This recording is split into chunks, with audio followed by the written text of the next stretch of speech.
day 4 of this 21 days series. Today we are going to talk about one of the biggest game changer of this JEE journey, that is our notes.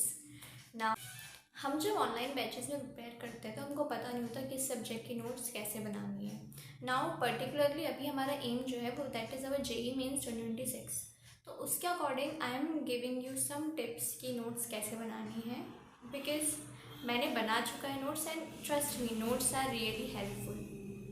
I know मतलब कितनी importance होती है. अगर आप note से पढ़ते हो वो एक बुक से पढ़ने का फील अलग ही होता है. If your notes are powerful then your revision become 10x faster and sharper. Okay, so let us move to the point number why notes are important. I think ये बताने की ज़रूरत नहीं है, जो लोग बनाते हैं वो जानते हैं कितनी इंपॉर्टेंस होती है नोट्स की. नोट्स में हर चीज़ डिटेल में लिखना, क्योंकि जब भी टीचर आपको पढ़ा रहा होता है तो वो कई बातें लिखवाता नहीं है, वो सिर्फ बोल देते हैं. किसी भी सब्जेक्ट की फैकल्टीज़ की हर एक बोली हुई बात भी बहुत ज़्यादा इंपॉर्टेंट होती है. मार्क माय वर्ड, बहुत ज़्यादा इंपॉर्टेंट होती है. हो सके तो उसको अपनी लैंग्वेज में नोट्स में ऐड ऑन कर लो, और नोट्स को अच्छे से बनाना बहुत ज़्यादा ज़रूरी है. Trust me, same is all about theory and practice. ठीक है, अब अगर आपकी नोट्स अच्छी नहीं है, आपने नोट्स बनाई ही नहीं, मान लो आप जो है, हम कई लोग जो होते हैं किस पर डिपेंडेंट होते हैं, ऐप में नोट्स का तो आता ही है, नोट्स की PDF से पढ़ लेंगे, पर जस्ट रिमेंबर आपने कितनी बार वो PDF ऑन करके पढ़ा है, लिटरली पढ़ा है. एक दो बार पढ़ा होगा मैक्स टू मैक्स. रिविजन के टाइम में तो आप उसको देखते भी नहीं हो, you move to some other thing. One shot देख लेते हैं, माइंड मैप देख लेते हैं. That is not the thing. आप जितना अच्छे से नोट्स से रिवाइज करोगे उतने अच्छे से याद रहेगा. जितनी अलग अलग तरीके से, जितनी अलग अलग जगह से आप अपने दिमाग में इंफॉर्मेशन फीड करोगे वो ज़्यादा देर तक नहीं रह पाएगी, बिकॉज आपका माइंड जो है उसको डिफ्रेंशिएट नहीं कर पाएगा कि क्या सही है क्या गलत है. इसमें इतना सारा एक ही टॉपिक के बारे में आपने 4-5 जगह से जो पढ़ा है, लेक्चर से, वन शॉट से, फिर माइंड मैप से, तो it become very clumsy there. आपके पास नोट्स नहीं है, मान लो आपका स्कूल के एग्ज़ाम है, लाइक 11th-12th के स्कूल के एग्ज़ाम है, या फिर आपका JEE का एग्ज़ाम है. उससे पहले आपको कोई टॉपिक रिवाइज करना, आप क्या करोगे, वीडियो पे जंप करोगे. फिर आपको अच्छा वीडियो नहीं मिले, फिर आप दूसरी वीडियो पे जंप करोगे, किसी और टीचर से पढ़ रहे हो. उससे बेटर ये है कि आपने जिस टीचर से पढ़ा उसकी नोट्स आपके पास होंगी, आप कहीं भी भटकना नहीं पड़ेगा. Trust me. Okay, so that's the basic and very important need to make notes. Now let's talk about strategy for making notes of each subject. सबसे पहले अगर हम बात करें फिज़िक्स की, तो फिज़िक्स के लिए आई मस्ट से कि जिस हिसाब से JEE मेंस के क्वेश्चन आते हैं उसके अकॉर्डिंग आपको फॉर्मूले तो सारे पता होने चाहिए एटलीस्ट. तो make a formula sheet of every chapter. Now you would ask me कहाँ से बनाए, सब जगह से कलेक्ट करने में तो बहुत टाइम लग जाएगा. So there is a playlist of Eduniti where they revise all the formula in just 30 minute और लेस देन 30 मिनट. फिर प्रॉपर नोट्स बनाने चाहिए फिज़िक्स के. मैं ये बोलूँगी क्योंकि I have learn from Salim sir and MST sir, तो मुझे पता उनकी नोट्स ही कितनी डिटेल होती हैं. ठीक है, आपकी कितनी भी कॉपी भरे, but you must make sure कि आप उसको, उस चैप्टर को पर वीक कभी ना कभी रिवाइज कर रहे हो. और ट्रस्ट में अगर आप नोट्स अच्छे से बनाते हैं ना, आपको इधर उधर जाने की ज़रूरत भी नहीं पड़ती. अगर आपके नोट्स में हर एक बात लिखी हुई है तो फिर आपको लेक्चर फिर से देखने की ज़रूरत नहीं है, फिर से कहीं और जाके समझने की ज़रूरत नहीं है. तो फिज़िक्स की एक तो डिटेल नोट्स बनानी ज़रूरी है, क्योंकि हर एक कॉन्सेप्ट आपको अच्छे से आना चाहिए. बाकी फॉर्मूला शीट बनाना उतना ही इम्पॉर्टेंट है along with. Okay, that's for our physics. Now let's move to the second but yet important, physical chemistry. Physical chemistry में भी फॉर्मूला आपके पास होने चाहिए प्रॉपर, और ये तो हुई पहली बात.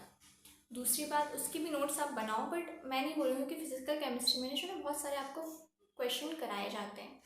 तो instead of writing all the question, कोई जो बहुत अच्छा क्वेश्चन है उसको नोट डाउन करो. बाकी सारे क्वेश्चन आपके पास PDF में रहेंगे. और टीचर्स ने जो थ्योरी वाली नोट्स बनाई वो बनाना बहुत ज़्यादा ज़रूरी है. Do it like that.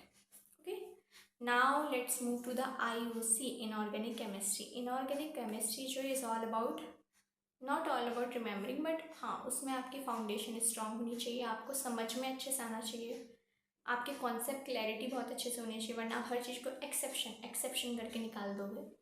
तो इसलिए आई मस्ट से कि लेक्चर के साथ साथ नोट्स बनाना बहुत ज़्यादा प्रोडक्टिव होता है, क्योंकि आप वो बातें सुन भी रहे हो, आप वो बातें लिख भी रहे हो, तो ज़्यादा इम्पैक्ट पड़ेगा आपके दिमाग में, वो बातें ज़्यादा टाइम तक स्टोर रहेंगी। जब भी आप आईओसी पढ़ो तो along with lecture try to make notes. तो इससे क्या होता है ना, आपकी लर्निंग और ज़्यादा फास्टर होती है, आपकी अंडरस्टैंडिंग और ऑब्जर्वेशन और ज़्यादा क्लियर होती है। So that's for our IOC. साथ में नोट्स बनाओ, और मैं नहीं बोलूँगी कि उसकी शॉर्ट नोट्स बनाओ, because there is so much theory, तो उसके आप शॉर्ट नोट्स कैसे ही बनाओगे, but try to revise it regularly so that it feeds in your mind. या फिर तो उसके अकॉर्डिंग क्वेश्चन प्रैक्टिस कर लो, it will definitely help you. Okay, मतलब कुछ भी, जो भी टॉपिक है उसके अकॉर्डिंग आप क्वेश्चन प्रैक्टिस कर लो, तो उसी से आपका कॉन्सेप्ट रिवाइज हो जाता है in IOC. That's my personal opinion. Organic chemistry. Organic chemistry में आपके पास रिएक्शन की लिस्ट होनी चाहिए, कौन सी रिएक्शन क्या है, उसमें क्या फॉर्म होता है, क्या रिएजेंट यूज़ हुआ, क्या रिएक्टेंट है, क्या प्रोडक्ट है, उसकी लिस्ट तो होनी चाहिए in organic chemistry. You must have a list of all the reaction in organic chemistry. बाकी साथ में आपको उसकी नोट्स भी बनानी है लाइक आईओसी, क्योंकि हम सिर्फ देख देख के नहीं समझ सकते। अगर हम देख रहे हैं टीचर है तो उसमें फैकल्टी की प्रैक्टिस इंप्रूव हो रही है, उनके कॉन्सेप्ट ज़्यादा क्लियर हो रहे हैं, हमारे कुछ भी नहीं घुस रहा, हम सिर्फ उसको देख जा रहे हैं। So try to make notes along with lecture. पहले कॉन्सेप्ट समझो, उसको देखो, उसको सुनो और लिखो। आपके सारे सेंसेस यहाँ पर यूज़ हो रहे हैं, तो कोई ऐसी ताकत नहीं कि आपके दिमाग में वो चीज़ ना जाए। ओके, सो ऑर्गेनिक में भी नोट्स बनाए, नोट्स तो सब में बनानी है, मैं बस बता रही हूँ कि कैसे बनाना है। लाइक फिजिकल में सारे क्वेश्चन नहीं लिखने हैं, ऑर्गेनिक में क्वेश्चन तो ज़्यादा नहीं होते हैं। हाँ, आपके पास एक सॉल्यूशन कॉपी होनी चाहिए obviously.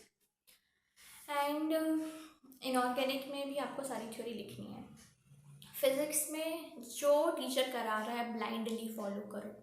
Now let's move to the maths. Maths में बहुत ज़्यादा कन्फ्यूजन रहता है कि नोट्स बनाएं कि नहीं बनाएं, so I must say short notes बनाओ। अब शॉर्ट नोट्स कहाँ से बनाएं? हो सके तो लेक्चर के पीडीएफ से समझ समझ के बनाओ। आपके पास ज़्यादा टाइम नहीं है तो माइंड मैप से बनाओ, बट मेक श्योर कि आप उसको रेगुलरली रिवाइज कर रहे हो। ओके, एंड जब टीचर सॉल्व करा रहा है, ऐसा नहीं होता मैथ्स में हम सबकी सबसे गलत आदत होती है जब when we are studying online. 11th में मेरे को समझ नहीं आता था कि मैथ्स में क्या चल रहा है, क्योंकि मैं सिर्फ मूवी की तरह बैठ के देख रही होती थी लेक्चर, तो मुझे समझ नहीं आता ये कहाँ से कर दिया, वो कहाँ से कर दिया। जहाँ थोड़ा समझ नहीं आया, थोड़ा सा दिमाग लगा लिया बस। बट अपने साथ जो एक कॉपी लेके बैठो, एक रफ कॉपी लेके बैठो, जिसमें आपको सारे क्वेश्चन सॉल्व करने हैं। जब टीचर करा रहा है उनके साथ साथ सारे क्वेश्चन सॉल्व करने हैं। लेक्चर के बाद इलस्ट्रेशन को फटाफट रफ कॉपी में सॉल्व करके देखना है, और जैसे ही चैप्टर ख़त्म हो उसके तुरंत बाद आपको शॉर्ट नोट्स बनानी है। शॉर्ट नोट्स आप माइंड मैप से बना लो, या फिर आप सारे नोट्स के पीडीएफ से समझ समझ कर बना लो। Second option is much better, but अगर आपके पास टाइम की ज़्यादा कमी है और इसको ज़्यादा समझ नहीं आ रहा, तो go to the first option. Okay, so that's about all the subjects. देखो, नोट्स बनाना सब में मैंडेटरी है, टीचर के साथ साथ क्वेश्चन प्रैक्टिस करना और ज़्यादा मैंडेटरी है।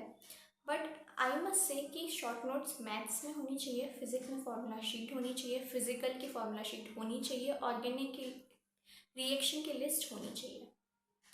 ओके, एंड ट्रस्ट में अगर आपकी नोट्स अच्छी है, टीचर भी यही बोलते हैं कि हम बच्चों के नोट्स से देख के बता देते हैं कि वो पढ़ाई कर रहा है कि नहीं कर रहा है।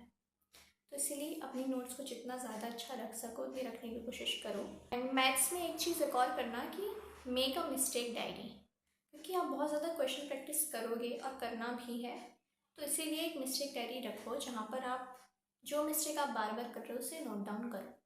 या फिर ऐसा होता है ना, कुछ कुछ इंपॉर्टेंट क्वेश्चन होते हैं, माइंड चैलेंजर क्वेश्चन होते हैं, ASRQ, KCLS, ये सारे क्वेश्चन को भी नोट डाउन करो उस मिस्टेक कॉपी में, अगर आपने उसमें गलती की है तो। और हाँ, नोट्स को ऐसा नहीं एक चैप्टर आप एक कॉपी में ख़त्म कर रहे हो, जितना शॉर्ट और जितना रिवीजन फ्रेंडली रख सको उतना रखो, ताकि आपको रिवीजन करने में मदद हो। 11th में मेरे पास इतनी सारी कॉपीज़ हो गई थी, आई वॉज जस्ट वरिंग कि मेरे को ये एक चैप्टर रिवाइज करके एक पूरी कॉपी पढ़नी है, उसको देख के मेरे को डर लग जाता, फिर मैं इधर उधर भागती कि वन शॉट देख लेते हैं, वन शॉट देखो उस दिन समझ आएगा, दूसरे दिन सब भूल गए।